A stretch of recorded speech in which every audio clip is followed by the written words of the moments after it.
You ever notice how life hits hardest when you're least ready for it? You're driving home from work, your car starts smoking, and you realize you don't have the money to fix it. So you put it on a credit card, then interest hits, then something else breaks, and suddenly you're in a hole. That's the story of the $1,000 mistake. I'm Vladimir Nemchinov. I went from zero to $600,000 in 11 years, mostly through real estate, and now I'm growing my net worth through retirement investing. And today I want to help you protect yourself from one of the most painful financial traps people fall into, living with no emergency fund. Let's be honest. Most people think, I'll start saving when I make more. But if you can't save when you make $3,000 a month, you won't save when you make 10. Saving isn't about income, it's about habits. And the first habit is building a $1,000 starter emergency fund. Not for retirement, not for investing, for protection. Because if you don't have one, every little problem becomes a financial crisis. Let me tell you about Sarah again. Last year she was doing everything right, working full-time, paying her bills, trying to pay off debt. Then one day her car broke down. The repair cost $1,200. She didn't have it. She used a credit card, planning to pay it off fast. But then her hours got cut at work. Then a doctor's bill showed up. 6 months later she was $3,000 in debt, all because she didn't have $1,000 saved. That's the domino effect that kills progress. Reddit is full of people asking the same questions. How do I save when I'm living paycheck to paycheck? Should I pay off debt first or build an emergency fund? Where do I keep it? In cash, savings, or an app? Is $1,000 really enough? Let's answer those. How do you save when you're broke? You start small.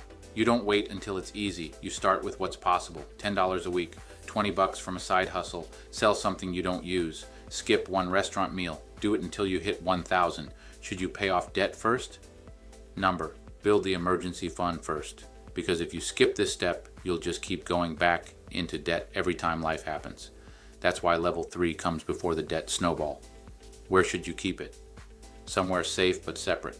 A simple savings account or a money market account. It doesn't need to earn interest. It needs to be accessible. Cash works too if that keeps you disciplined. And is $1,000 enough? No, not forever. But it's enough to break the cycle. It's your first wall between you and chaos. Right now, over 56% of Americans can't cover a $1,000 emergency. That means one flat tire, one medical bill, or one busted fridge could destroy their budget, and it's getting worse. A recent Bankrate survey showed that even with inflation cooling, fewer people have savings than they did 2 years ago. Prices went up, but habits didn't change.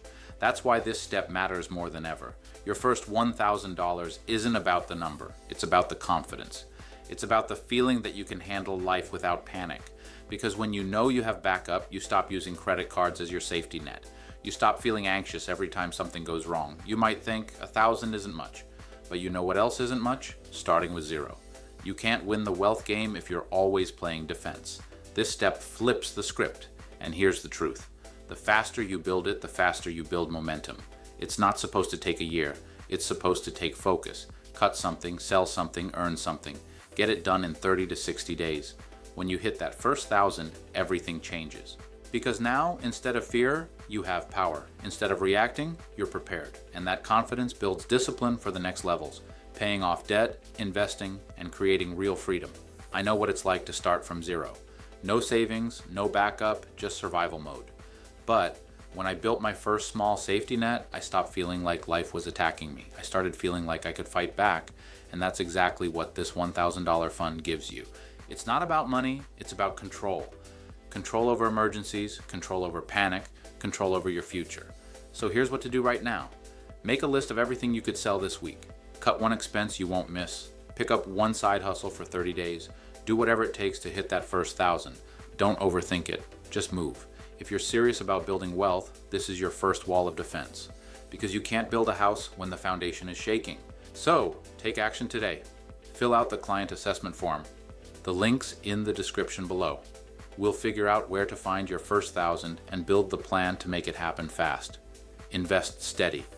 Compound your net worth.